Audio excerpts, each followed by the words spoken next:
Quick reminder, nothing said on Supply Shock is a recommendation to buy or sell any investment or product. This podcast is for informational purposes only, and the views expressed by anyone on the show are solely their opinions, not financial advice or necessarily the views of Blockworks. Our hosts, guests, and the Blockworks team may hold positions in the company's funds or projects discussed.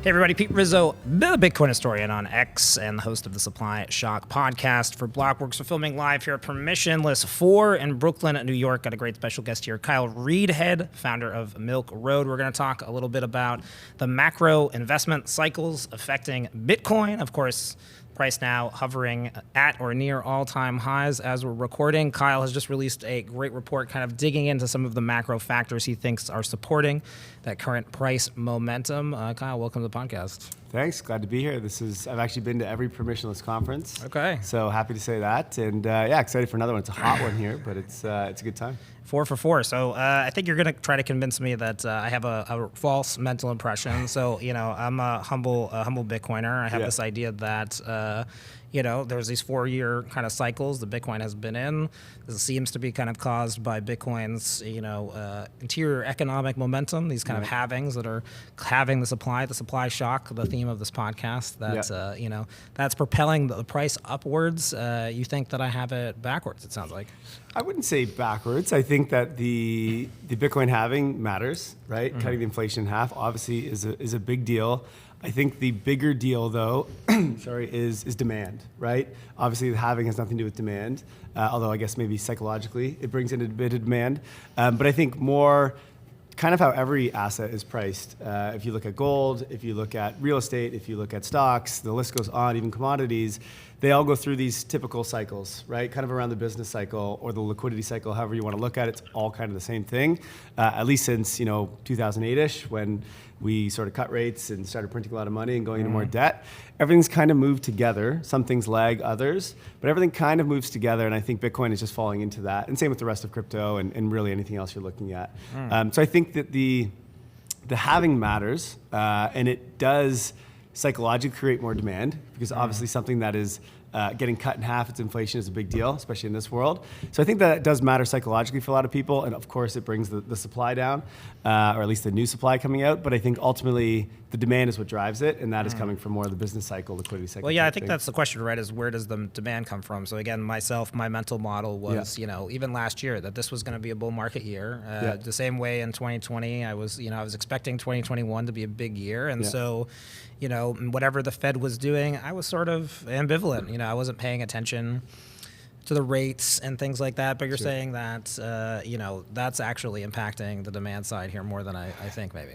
I think so. So there was... Because, 2021 was a bull year and 2025 has been a bull year. I've been right so far, right? I believe we've both been right? Like it's kind of all worked in the same. But I mean, if you wanted to try to call the bottom of 2022, if you just looked at the business cycle or the liquidity cycle, as soon as that started to pick up, that's when all of a sudden we saw Bitcoin pick back up again and the rest of crypto pick back up. And all markets really, again, that's when equities picked back up, et cetera. They all kind of moved together. And, I don't think equities are moving based off of the halving of Bitcoin. That wouldn't make a lot of sense. But again, if you look at all these, they're all kind of moving together. There are other things that matter too. I think Michael Howell, who's really good on the liquidity side of things, he put out a chart a couple weeks ago, and it was like, basically what moves the price of Bitcoin. I think it was about 20% or so was speculation. Okay, so just random speculation, which makes sense. Bitcoin is a newer, kind of smaller risk-on asset, let's call it. But about 75 or 80% or so was liquidity, and then its ratio to gold, right? So looking at, is gold moving and why is gold moving?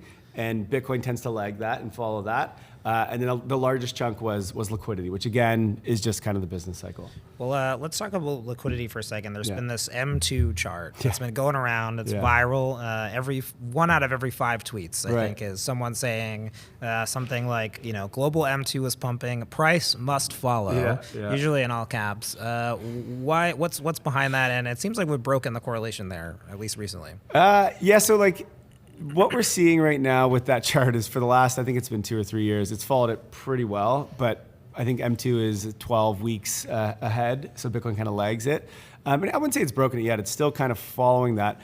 I think really what's happening there though is it's mainly around the dollar, right? And so if you look at any bull market we've had in Bitcoin over the last 3 cycles, again, same timing as the halving, but you also had the dollar go down a ton, the Dixie go down a ton, right? From in the hundreds down to like below 90. That happened in 2017, it happened in 2021, it's happening right now, and it happened whatever the cycle was before that.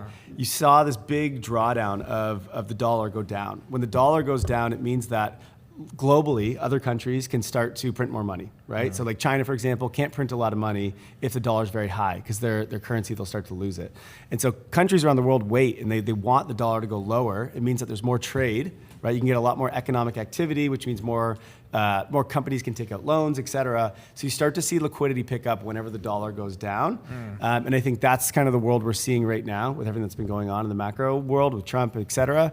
We've seen since Trump took office, I think the Dixie was like 110 or 113, something like that. It's down, I don't know, around 90 today. So it's much, maybe 96 or something like that. So it's come down a ton. And at the same time, we've seen Bitcoin go up and do quite well. And of course, liquidity has also gone up as a result of that. So I think that there is a lot of things that are correlated there. The M2 chart has become kind of a meme. Really what I think is moving it though is actually the dollar. For the past decade, Ledger has been the global leader in digital asset security, trusted to secure more than 20% of the world's crypto assets. Celebrating 10 years of innovation, Ledger is making digital ownership more secure and accessible with their latest products, Ledger Stacks and Ledger Flex. These wallets feature the world's first secure touchscreens, simplifying your digital transactions while ensuring uncompromising security through Ledger's secure chip and proprietary OS. Plus, with the Ledger Security Key app, you can say goodbye to traditional passwords and step up your digital protection.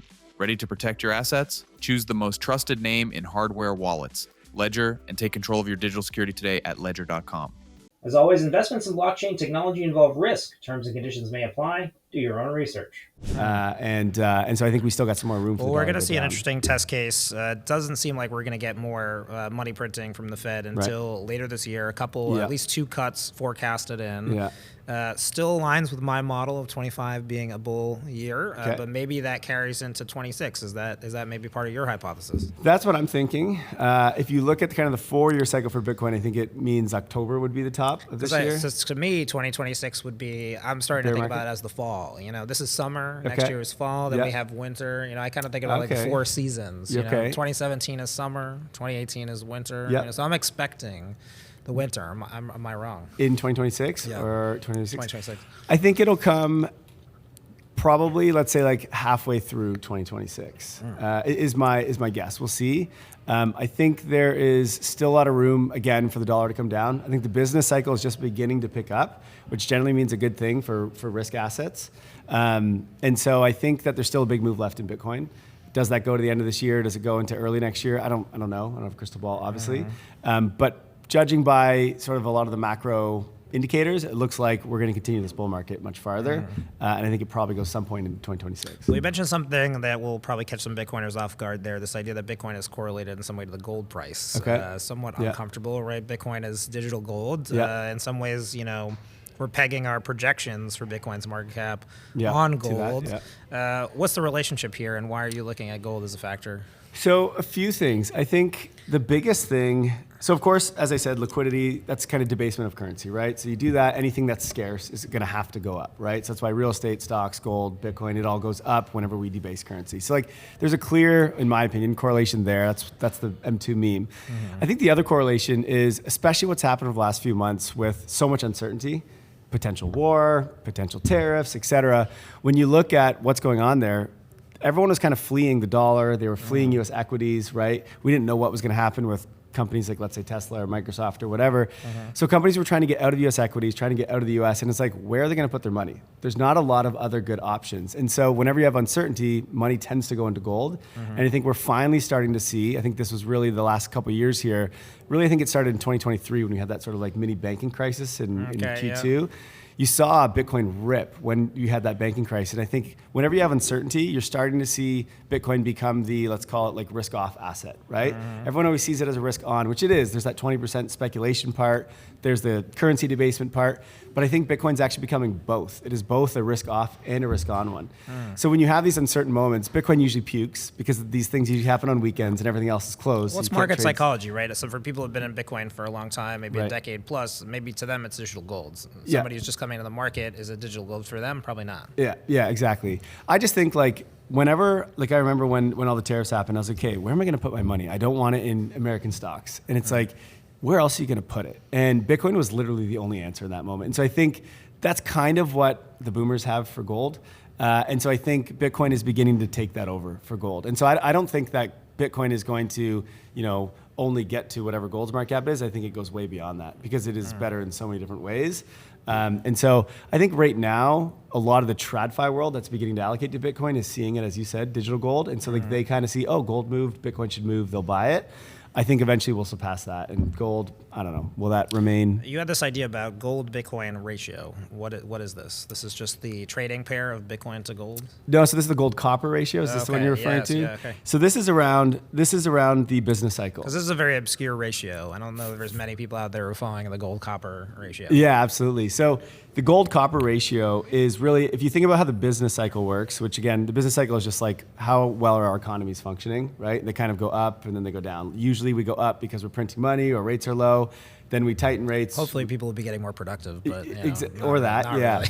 The problem is in this world is we have an aging population, and so we're getting less and less productive, except for technology, right? So hopefully, as you said, we will get more productive. We won't need the money printing, but that's a long ways away, I think. And so we have these kind of ebbs and flows in the economy.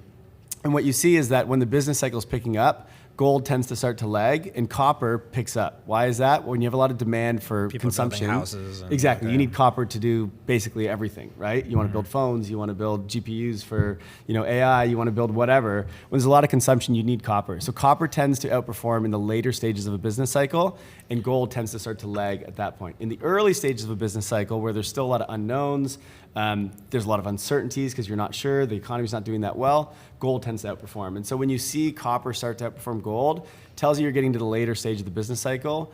Usually that's a more risk-on environment. And so you'll start to see tech stocks, you'll see Bitcoin do well, but you'll even start to see like a lot of the shit coins start to do well because that's just when people start to get more money. So that's one of the metrics you can look at for the business cycle. You can also look at like the ISM. There's a bunch of different things you can do. But the business cycle is a big guider for me in at least our investment framework. And the gold-copper ratio kind of helps that. Let's talk about the U.S.-Iran conflict ongoing. Sure. Obviously, a big factor on markets. It does seem like every day now there's an announcement of a ceasefire. There's there's an unceasefire. The markets are really moving on that, Bitcoin especially. How are you looking at that situation and what are you looking for? Yeah, look, I'm not a geopolitical expert by any means, but obviously I pay attention to it. In my opinion, just from what I understand, and a lot of this just comes from honestly consuming content from others who are more involved in that, it feels more like a speed bump, which to be honest, we've had many of these over the last couple of years. When I think about this bull market, which really started in like 2023, we've had... You think it started in 2023? 2023, yeah. I mean, we bottomed at the end of 2022. I think it was like December, something like that. Yeah, and 15K in October. Yeah, exactly. So October, sure. And then we've been kind of up from there with these like speed bumps along the way. You had the banking crisis early 2023. You had the yen carry trade unwind in 2024. We had the tariffs. We've had now this war. I think there's been a few like threatened wars over the last couple of years as well. And every time you see Bitcoin, puke in that moment was the news breaks, which it did again here. I think we went just below 100K. Yep.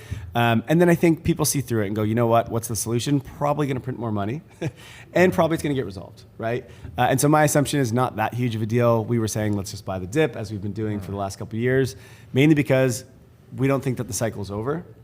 Because the business cycle is not over. We're still just picking up there. We're still, trying to end QT on the Fed. China's beginning to print a lot of money. So just to me, on the macro side of things, the cycle continues. These are just kind of speed bumps that happen along the way. Obviously, it's unfortunate. Hate to see what's going on in Iran and Israel, of course. But I think in terms of Bitcoin, is just another speed bump. Well, let's talk about the crypto markets broadly. It does seem like Bitcoin is the kind of leading factor in this cycle. This is very different than 2017 and 2021, which were very altcoin led, right? You sort of had this big explosion of new tokens and sort of VC funding rounds that really seemed never ending until it seems like now they've in fact ended. When you think about this business cycle, why is that part of the market not benefiting from that? So I'll actually go back to the business cycle on this one. Generally what happens, if you look at 2017, 2021, this was like end of business cycle. This is when people get the most risk on, right? This is when your GameStop goes to whatever and people are just spending money on absolutely anything. You saw it in 2017 with all the shit coins. You saw it in 2021. We haven't reached that phase of the business cycle yet. So even if you look at like the Russell 2000, right? These are your kind of shitcoin stocks. They haven't really done well yet. We just had the like Meg 7 do well. And that's kind of, we've still been in this like not full risk on environment yet. And I think a lot of that is because we've had this sort of like delay in the business cycle because the dollar was stuck and oil was stuck and everything was stuck so high, rates were so high. Finally, that's all started to come down. So I think we're moving into that later stage. So I actually think we're still gonna have a typical-ish cycle. Because it does seem like there's not this array of narratives on that side of the aisle that there has been, because it does seem in like 2021 and 2017, the Ethereum crowd could go on the shelf and it was like, is it NFTs, is it DeFi, is it DPIN, whatever acronym, and they could throw it out in the market, and then all of a sudden there was kind of like a mini bubble. But now with meme coins, it does seem like the verdict's out. I mean, what else are you going to, the market's been kind of a bit exposed. There's not a lot going on over there. There's some good stuff. A lot of it honestly is equities now because you're getting so many IPOs. So you've got like the Robinhoods of the world that are moving to crypto. You've obviously got Coinbase, Circle just launched. I think we're going to have Kraken and a host of others. I actually think that's where the like bigger risk on part's going to go. It's going to be a lot more in the TradFi world. You'll also have all these corporate treasuries that are coming out, right? The copycats to MicroStrategy. I think that's where a lot of the capital is actually going to go. And I think that's kind of the second half of this year. Again, as we go more risk on, that's going to be your, I don't know what it was, NFTs in 2021 or your ICOs in 2017. So I think that's actually still to come. So we'll still have a typical cycle where sort of Bitcoin leads for the first year or two, and then you get whatever the next craze is that comes in for, But there's a difference between that craze being, based in technology, alleged technology innovation, and then stuff that's just trading in regulated markets, right? Like there's a difference between like a Pudgy Penguin NFT and a Circle regulated Circle stock. No. I mean, definitely, but ultimately it's risk capital. People are just going to put their capital somewhere. So there's no difference. Yeah, there's no difference. I think a lot of it is, like even Circle's already, what is it worth, like 70 billion yesterday? It was crazy. It makes no sense. But this is just irrational investors, wanting to get a piece of whatever, the next big thing, which is the same with what happened with Pudgy Penguins. But how do you trade something like, and my theory on Circle is that it's really benefiting from it's the only way to trade the stablecoin meta right now. But in reality, the stablecoin opportunity is probably not going to be that robust, at least in terms of like regulated markets. You're not going to see like 100 stablecoin companies come to market. Yeah, I think you're going to see the Amazons and the Walmarts of the world launch their own stablecoins. So I think it's going to be very challenging. I think the reason why Circle's going so well right now is because that kind of low float, high FTV. So like none of the investors who got in Circle early pre-IPO, they can't sell right now. They have a cliff. And so there's just not a lot of shares to be sold. And so I think it's just literally retail and whoever else wanting a piece of stablecoins. And there's just not a lot of flow in there, not a lot of circulating supply. And so I think it's just having a ripper, which is, good for those that got in, but it's been crazy. I wouldn't touch it. Let's talk about strategy, because you talked about, what was going on with Michael Saylor. And it does seem like, now we know that, he's been blazing this trail for years, right? This is year 5 of MicroStrategy being the company that's buying Bitcoin. How do you think about this trend? Because it's accelerating, right? 100%. We've seen the number of companies that are copying the strategy go from, at the end of 2024, it was, 2 or 3. It was MicroStrategy, Semler Scientific. Now it's 200. Where do you think that demand is coming from? For the past decade, Ledger has been the global leader in digital asset security, trusted to secure more than 20% of the world's crypto assets. Celebrating 10 years of innovation, Ledger is making digital ownership more secure and accessible with their latest products, Ledger Stacks and Ledger Flex. These wallets feature the world's first secure touchscreens, simplifying your digital transactions while ensuring uncompromising security through Ledger's secure chip and proprietary OS. Plus, with the Ledger Security Key app, you can say goodbye to traditional passwords and step up your digital protection. Ready to protect your assets? Choose the most trusted name in hardware wallets, Ledger, and take control of your digital security today at ledger.com. As always, investments in blockchain technology involve risk. Terms and conditions may apply. Do your own research. Yeah, look, I think I think that's only going to accelerate, both in Bitcoin and having different types of strategy type companies, right? Some of them are doing different things where they're trying to get yield by lending it out. Some of them are trying to get yield like through on-chain activities, et cetera. So like we're going to see, think of like almost like capital allocators. Like you throw your capital into one of these companies and they're going to go and try and get more yield for you, right? MicroStrategy has its play and you're going to see different ones. We're already kind of seeing that. So I think that's only going to grow. Who catches MicroStrategy at this point? Is it possible? I don't think anyone does. Okay. At this point, yeah, I think he's so far ahead. And what's the value of strategy? I mean, because obviously Jim Chanos coming into the market now, short seller who's coming out and taking a big bet against MicroStrategy. I think the value of strategy is a few things. One, I mean, obviously you could just go to ETFs, but I think the key is with strategy, you don't pay any fees, right? So there's no management fee. They can get you more Bitcoin than you originally bought, right? So your Bitcoin per share, or whatever he calls it, yield, your Bitcoin yield, that goes up. And so I think that's huge. And then obviously he can tap into other markets that others can't, right? He's found so many different avenues with what are the other companies?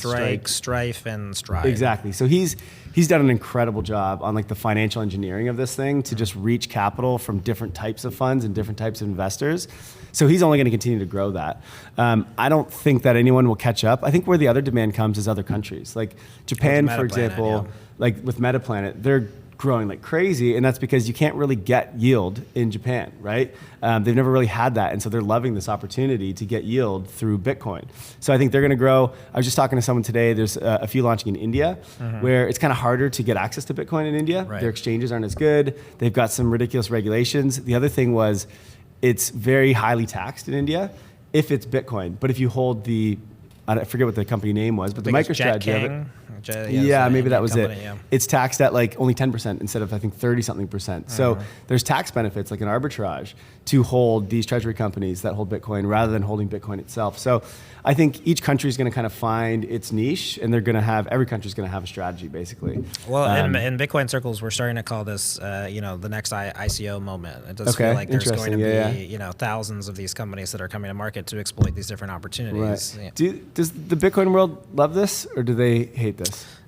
There's some mixed reactions. Okay. I mean, I think that there's an overwhelming consensus that this is going to be, this cycle's, narrative for Bitcoin. Okay. I think there's a ton of demand, right? I think I was on the Milk Road podcast where I gave my thesis where I think that we're going to see sort of a coin market cap type explosion where, in 2017, you went from Bitcoin and maybe Ethereum and Litecoin to 2,000 other companies. I think you're going to see a similar explosion, on this side with these Bitcoin treasury companies. And I think there's two things. One, there's a market from kind of long-term hodlers, to spin their Bitcoin into something where they can get quick liquidity by investing in some of these startups. Yeah. And then also, what's the difference between CoinMarketCap and Robinhood, right? I mean, there's different tickers, different symbols, and I think as you've alluded to, I mean, these risk-on investors, like they don't care about a pudgy penguin versus a circle. Yeah. So if you have Bitcoin-backed pseudo altcoins, it's almost like you're turning the regulated markets into a crypto casino in a way. Absolutely. And now you're starting to see it go past Bitcoin as well, right? We've got ETH ones coming out with Joe Lubin. There's Solana ones with Sol Strategy. There's been some performance hiccups with those, Yeah, so it's we'll see how that goes. Ultimately, I think it's a good thing. I think it's going to drive more adoption. It's more awareness. Like obviously, Michael Saylor has taught so many people in this world about Bitcoin, and a lot of TradFi people that maybe otherwise wouldn't have or would have been kind of slower to adopt it. So I think it's great. I think it's going to continue. I do think I don't think there's like a massive risk necessarily, but I do think a bunch of the smaller ones will probably try and get too risky in terms of getting yield. And they might blow up, but I don't think they're going to get a large, nothing like what But as you said, these arbitrage opportunities that exist with Metaplanet, right? That's the weak Japanese yen. Yeah. That's the regulatory, there is no ETF. Yeah, there's so there's a lot of advantages to some of these companies to get to market. Do you think that changes post market structure? Say something like market structure passes. I know that's probably not likely until the end of the year, if at all at this point. Do you think the token economies sort of benefit from that, and maybe the Bitcoin treasury market is sort of an in-between kind of play? I don't think so. I think that these will still continue to do really well because they can move a lot faster, and I think they can do a lot more things, right? Like ETFs, they can just be an ETF. They can't really do anything with it, right? Whereas what Saylor can do is get very creative, as we've talked about. So I think they're always going to have an edge. And I think investors will always want that edge because you can get that yield, as Saylor has called it. So, I mean, I think they're here to stay. I think there's going to be some really, really big ones here. Like Saylor's obviously just going to continue to grow, Metaplanet, and you name it.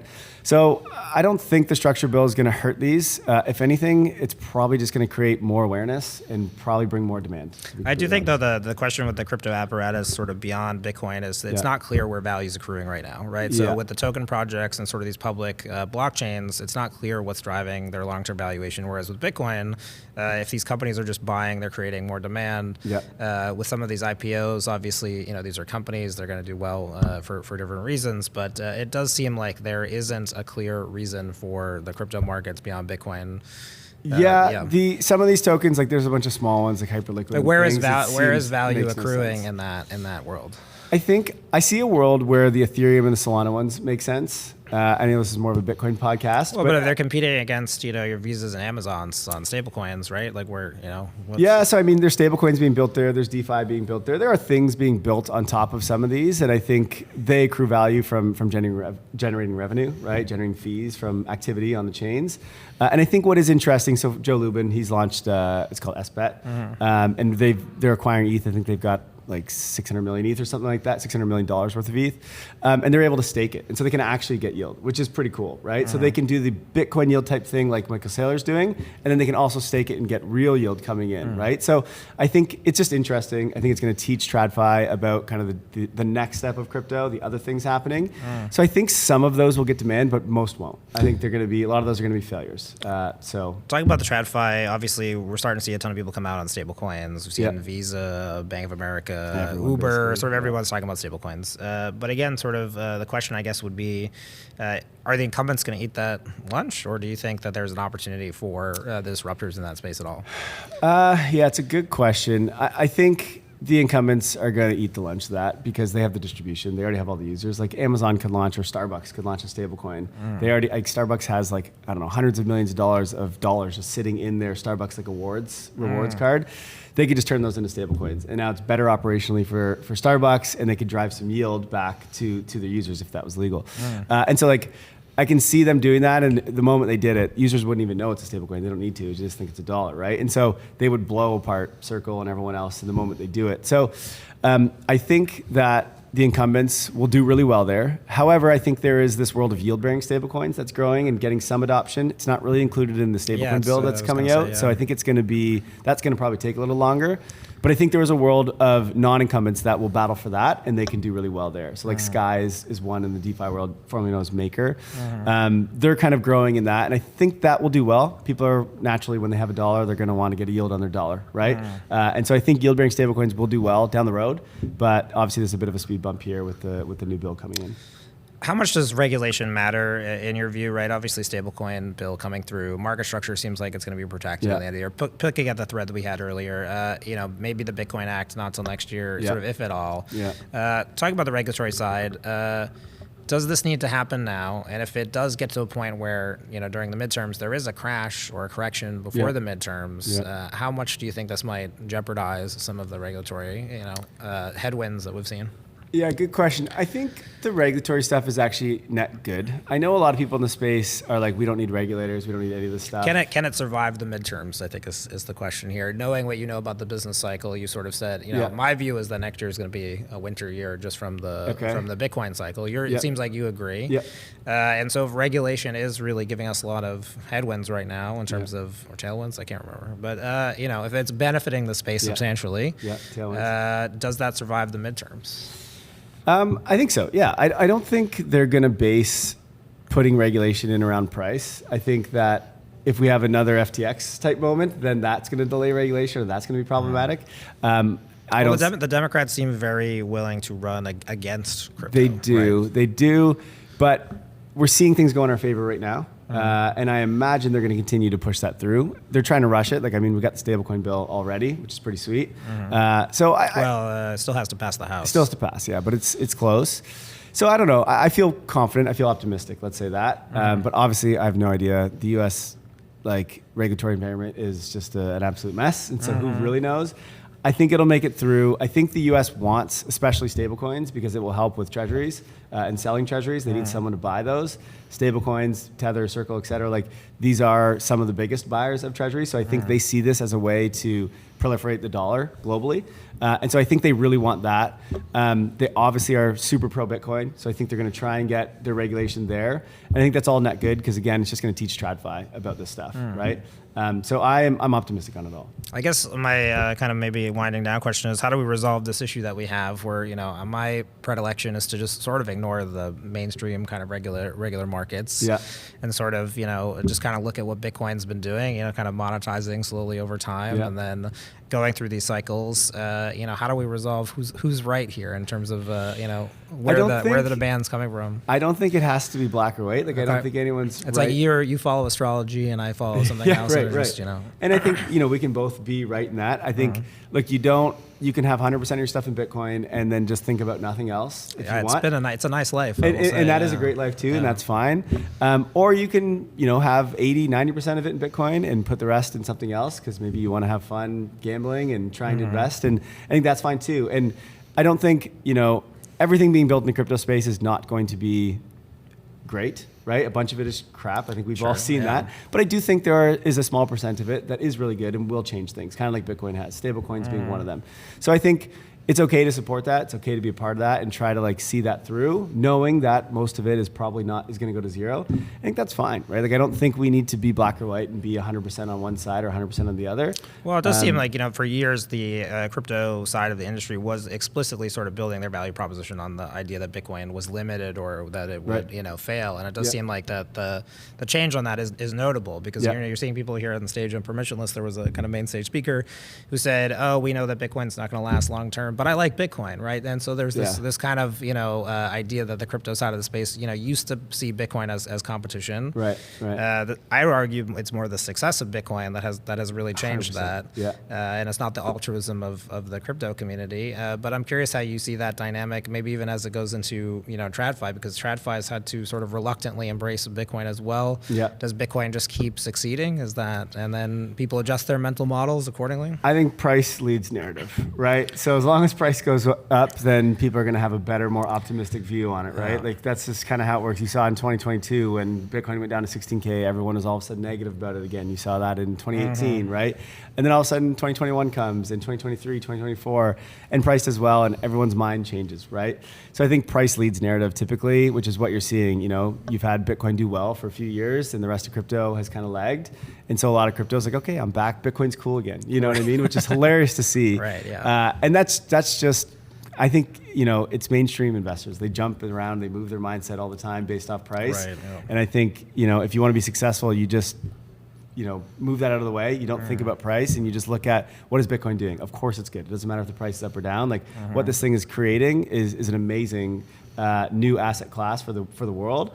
And it doesn't really matter about price to me if it's up or down. Like, I think you should still just see. Well, that the thing as a I good get thing. to is what price does consensus change, right? I've been in the space since I could have bought Bitcoin under $100, right? I didn't think much of it at the time. Obviously, a huge mistake. At what point though? Because if you had asked me back then, $100,000 Bitcoin, what the world would be like, I would have said that Bitcoin, would have been pretty widely adopted. It would have been hard for me to believe that, we would have actually such a low penetration of overall adoption. How does that impact, your model or your thinking on it? It actually is surprising that we're at 100K and not everyone is talking about it. Like, there was more people talking about it in 2021 when it was at whatever 50K or 60K. So that has actually been quite wild. But it's like, how high do we need to go to impress Wall Street, right? Like, what's the... I mean, I think Wall Street is already pretty impressed. I think many of them are. I think many of them are still just trying to understand it and figure it out. Well, they're still trying to outcompete us in some way, right? Some. I think a lot of them, so I run a macro podcast, and every macro, these are your gray-haired, older, they've been in the macro world for many, many years. They invest in, gold and bonds and whatever. Every single one of them now talks about Bitcoin. I don't even try to bring it up on the podcast, and every single, Dan Tapiero, Jordy Visser, all these guys, I'm just trying to have a macro conversation, and they all end up coming back into Bitcoin. So I think a lot of that world is starting to figure it out, and they're starting to come around. I don't think we need Bitcoin to go super high for them to come around. I think they already are. Some of them are vocal, more and more getting vocal, I think, every day. I think a lot of them are just trying to figure out how to get their money. But you're into this seeing, stuff, you too. know, the vanguards. You're seeing that there are, you know, JP Dimon. Obviously, JP Morgan is active, but Jamie Right. Dimon is still out there footing. Right. True. You know, It's like it's just going to take some time, I guess. I don't know what it needs Yeah. or how high Bitcoin needs to go, but like, look, if they want to wait until you know Right. 500,000 to buy, then go for it. It just means I can right. accumulate And it does more seem like until they do. stablecoins is the, you know, at least gives them some sort of pathway. Yeah. Maybe some sort of bridge. Stablecoins gives them like stablecoins has done great for the industry, whether you love them or not. Like it has done a good thing for American companies and the American government because they obviously see it as a benefit to them, and so that's kind of their like gateway drug to get into the rest of crypto, which is honestly Bitcoin was that for a long time, and I think. Yeah. We've got as many people as you can, and now it's like, okay, the next thing, stablecoins, that'll bring a bunch of people in, then they'll learn about Bitcoin, and then they'll go buy Bitcoin, right? It's like NFTs brought a bunch of like the creative types into our space, and ended up, most of them left, some of them stayed, bought Bitcoin, now they're still here, right? So it's like each thing that happens, each thing that gets excitement, it brings more people in, Accelerates, and it's like, we're never just gonna have a moment where like, hey, tomorrow everyone's in.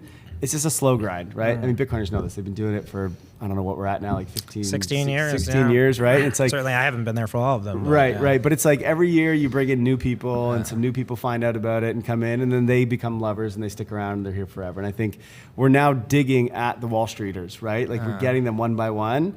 And there's still the vanguards that are living in the old world and who knows how long they take, but that's just how it is, right? Your three big catalysts for the end of the year. What are the three things that are really going to propel Three the big Bitcoin and crypto catalysts. market forward? Yeah. That's a good question. Three big catalysts. What is that? Or it could be obstacles. Yeah. Well, I mean, honestly, the first thing is just resolution of this geopolitical craziness is the first one. We almost had it with kind of the tariffs getting figured out, and then all of a sudden the war happened. yeah. So I think, you know, who knows what could happen next. But if we get some resolution in the geopolitical environment, I think Bitcoin's ready to just absolutely rip. Sure. And so I think that's the one. It's just kind of like the uncertainty goes away. So that is one, I would say. I think this regulation coming, stablecoin bill, Genius Act, the market structure bill, I think this is going to be a big deal. So I think that's pretty huge. What would be the third? Yeah, you got to give me one more here.